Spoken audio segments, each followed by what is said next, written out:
name is Siva Santiran, and I'm an MBA student from UTM Space, specializing in leadership and management. Today, I will be representing my assignment title, Leadership in a Post-Pandemic Era. And I'm very fortunate to have with me Dr. Lalitha Rama, who is the Managing Director of Restaurant Lara'S Spice Kitchen in PJ Selangor. Hi, Dr. Lalitha. Good afternoon, and how are you? Hi Shiva, I'm very good, very good. How are you? I'm good. I'm good. Thanks, madam. Madam, can you tell us a bit about yourself and your background? Okay, actually, I'm married, married with three children. Actually, I'm working full time in a company, and also I'm running a business, my own business, which is my passion. This business is my passion, so it has been with me for almost 15 years, from my mom, then up to me. So now we are actually in KL lah. We're having the business in KL. So, actually, what inspired you to open this restaurant, doctor? Okay, actually, what inspired me is one. My mom is a very good cook, Okay. so I heritage from her about 90%. Then my son is following me, and what made me to open this restaurant first of all is wherever I go, I like to have a good food. I don't mind about the price, but the food must be value of the price which we are giving it. So then I was telling my husband, wherever whichever restaurant we go, we are paying so high, but the food is not nice. So why don't we open something that which we can cater for people? So when they come, they must feel homely. When they come, they must have the home cooked food. So we want to have that kind of feelings for public. So that's why my mom started. My mom started in Batu Anam. Batu Anam is somewhere in between Segamat and Gemas. So while I was doing my Form 6, I learned from my mother how to manage a restaurant with the workers and all that. Then slowly, when I transferred, when I was the regional manager in Sabah, East Malaysia, after 1 year, I was attached with the CIMB Bank, and I was still working while I opened the business. Then my mom, my husband was taking care of the business. We were running first one restaurant. Then because of the food, Sutra Harbour, the six-star hotel, Okay. they gave us their Medan Selera, one of their shop to us without any deposit. They said that time my shop was Davies Cafe under the name of Davies Cafe. So they said, why not you start? Then from second branch, you open the third branch. Then 10 years in Sabah. After that, I left Sabah. Then we came to KL. That's where this present restaurant, I used to come and take my breakfast. So while having, my mind is always of having a business. Even though I'm working in the insurance industry for almost 33 years, we always must have second plan. So we must have A business. A business is the core business, which I'm doing now with insurance. The B business is a second business where it helps to develop my family affairs and all that. So what happened when I came into this restaurant every day, after 1 year passed, second year passed by, then I told the owner lah, I told the owner of the business, Madam, if you happen to give away or if you have any thoughts, first ask me. Before asking others, first you ask me. Then Madam Rajesh, she took another 1 year plus. Then she had some issue with her partner. And then she said, Lalita, I would like to take another partner. So are you interested? Then that's a pandemic time. So that was a pandemic time, 2019 and 20. Then I asked my husband. Then my son also lost his job. He's an aircraft engineer. He lost his job. Then I asked, do you have the passion of cooking? Do you have a passion of taking care of the business if I open? Then he said, okay, ma. Then I didn't think about pandemic. I didn't think that during pandemic the shop will be closing down. So it's very difficult. I didn't think about all that. I only thought about myself because whenever I start a business, I always think about myself whether I can handle if anything happens to my staffs. I must know how to cook. I must know how to wash a dish. I must know how to clean. So whenever these people take off, I should be able to replace. So I always open a business depends on my strength. Then this insurance business, the investment, all I saved and I opened my new business without taking any loan. See, that's how I started. Then everybody, most of the public, most of my friends, even my own relation, they were discouraging me, don't open during pandemic, you cannot run the business. I said, never mind. Even though I cannot run the business, I will still able to sell some food. Never mind, doesn't matter. I never think about all that actually. Then the present, that time the present business was roughly, I'm just telling you some rough calculation lah. Like per day, 1,000 or 1,005 they were running. Over the weekend, maximum about 2,000. Over the years, this is my fifth year in this restaurant. Now the business is already 7 times higher. Oh, great. Yeah, 7 times. And we are still brainstorming, myself, my husband, and my son, and of course my partner is also there. We always like to do something new to attract customer. We will have some menu for some time. After that, I'll tell, hey, if I'm a regular customer to our own restaurant, what you like to have? Definitely, we look something different, right? Yes, So all correct. the time, every 6 months once or 3 months once, you can see different dishes. Example like putu. Okay. Putu, you only know about, I'm just giving you an example lah. Putu, you only have like arsi putu, right? Or kever putu or rawa putu. Okay. Then what happened? I'm a person don't like to really eat the putu, the whole putu. So I told my staff, can you make this as a 3 layer? Sikit, sikit, sikit. Then he said, I'll try, madam. Cannot. I said, can. What you do, you put rawa below, between arasi putu, then up there kever putu. Then Okay. when he did it, now that is the best selling. This is Yeah. how, when you see something, I always tell my leaders, my agency also, when you do something, when you do with love, you'll go extra mile. So Yes. that's how I started La Siva. Interesting, madam. Okay. Talking about the leadership evolution, madam. How has your leadership approach shifted since the pandemic began, and what drove those changes? As I said just now, I always like to do second business. I like to have a Okay. second business because it's a family business. Okay. So whatever I do in insurance industry, that is my own one. Okay. So this is my family business. In case touch wood lah, if anything, if suddenly my company said, hey, I don't need Lalita, gone. Where are you going to run? You always have a backup plan, right? A backup So plan. this Yes. is my passion.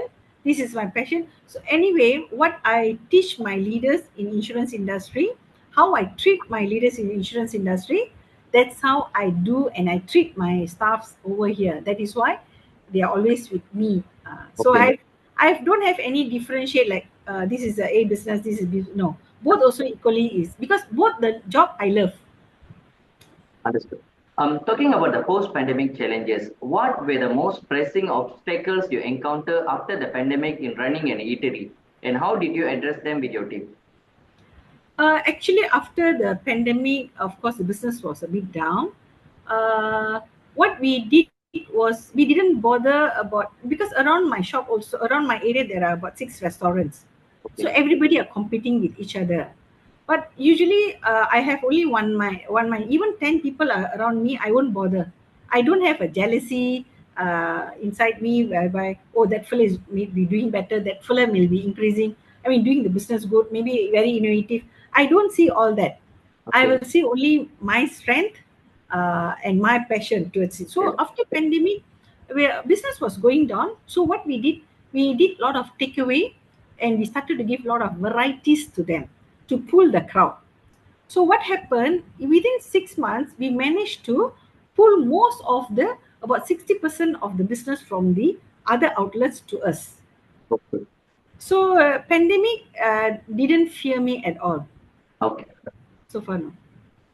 Talking about the team dynamics, in what way you have adjusted your communication strategy to keep everyone motivated and aligned during these uncertain times? You mean my staffs during the Yes, ups and correct. downs? Your communication strategy and to motivate and align your staff during these Okay. uncertain times. Uh, the whole staff, say like WhatsApp group, the Yep. whole, I have 25 workers. All the 25 staffs are in one WhatsApp group. After that, I have for kitchen separate WhatsApp group, frontliners separate WhatsApp group, and dishwasher, errand workers different WhatsApp group. So when my frontliner staffs do well, Immediately I put and I congratulate them in the WhatsApp. And when Okay. I come, I'll buy for them something. Okay. But the same goes to kitchen, because kitchen is very important. They are the one cooking. Every day I will give them the pro and cons view. If they do very good, I'll congratulate them. If they Okay. don't do very well, I will teach them the menu. I'll Okay. give them the recipe. And during their birthday, almost every I have 25 staff. Almost 2 months once got birthday. Okay. We'll cut a birthday cake, and for functions and especially Deepavali, we'll give 3 days off, and I'll take them for vacation. Oh, great. We'll take them for vacation. Now Hari Raya, we personally buy for them shirts. When it comes to Deepavali, we buy because they're coming from another country. They're coming from India, leaving their families, leaving their husband, wife, children, parents, everything, and they are working for us. No doubt, they don't spend any single money. The house accommodation is provided, food is 100% provided, the salary 100% they are sending to India. So even though they are like that, I treat them as my own children. So they're very close. So, They're very close. When people like Indian people used to say, "Adikira kaidan anikum," that means just like mother. When they make wrong, yes, you get it. But other than that, I'm very close to them. Just like how I handle my insurance agencies members lah. and we are talking about the formal training versus the experience. Have you undergone any formal leadership or management training, and how did you shape your response to the new challenges? Actually, got two, practical and theory. Yeah. Theory is the one which we attend the courses, right? Yes, So correct. we learn about 60 to 70% from there. But whatever we learn, practical is the most important. So my life journey in 33 years, my marriage life, my working life, and my business life, it's actually already built me to a leader who can train well all walks of staffs, because there are elderly people, there are also younger generations with us. Some of them, half of my staffs are more like my children. So whatever I learn, I won't use my hardship of leadership. No, I use more like a motherly type of leadership to train and guide this my staff. So that is why I have no issue on training this my people and my boys. Just a minute. Okay, talking about the employee well-being, how do you balance achieving organization goal with the maintaining a supportive atmosphere for your employees? Actually, This food business. What goal you want? Okay, okay, very simple. When it comes to every new year, I'll tell my partner and my son that we must have at least 5% growth. So okay, when you put the 5% growth, that means from your daily example, every day example we are getting about 10,000 lah example. How do you increase from 10,000 to 11,000? okay, And how am I to achieve my goal? What I'll do is every month I will tell them, okay, if per day this month January per day we are doing 10,000, we have done 10,000. So when it comes to February, we must do per day 11,000. So for you to increase from 10,000 to 11,000, which area or which food can give us a higher margin? okay, So usually I'll think about that. So example, one kway teow goreng, one kway teow goreng, a simple food which only comes in about six ringgit, right? 6 ringgit. Now, if you add in the kerang and you add in a few pieces of udang, it's already 9 ringgit. yeah, right. So from 6 ringgit to 9 ringgit, you already have 3 ringgit increase, right?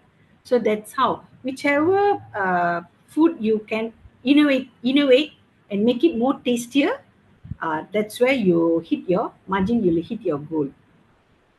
All right. Talking about the transformational leadership traits, will you consider your leadership style transformational, or if so, how does it manifest your day-to-day decision making? Actually, my leadership transformation, I've been always the same person. I've always been the same leader. Uh, it's just that maybe I've managed to control certain decision because when you're a leader, if certain things if it doesn't take place, you'll have the anger management. So I've managed to control the anger management, and I became more to lenient type of leaders, whereby I can control and manage whichever situation I face in the restaurant, in the business. Okay, that's great. What step are you taking to stay informed about emerging leadership trends and to anticipate future shift into the field? What changes am I expecting? Is it? That's correct. Actually, I'm not expecting any change in my leadership because I know I am doing a right thing for my staffs, and I know I'm making a right decision. Because whenever you make a final decision, you have to think correctly, make sure it doesn't affect my partner, make sure it doesn't affect my staffs. I also have my accountant with me, which I believe all these people shouldn't be affected when I make the final decision. So what I'll do before I make a final decision, I'll think properly so that all the channels will be benefited with my one person's decision. So far I didn't have any issues. So far so good lah, Siva. Okay, that's great. Thanks, Dr. Lalitha. That's bring us to the end of our interview today. I just want to say a heartfelt thanks for taking the time to speak with us today. It's been a real pleasure to learning about your journey, the patience behind your restaurant, and everything that goes into the creating such a unique dining experience. And once again, I appreciate the chance and wish you more prosperous business and certified clients. We can't wait to see what you and your team are going to do next. And all the best, Dr. Lalitha. Thank you, thank you, thank you so much.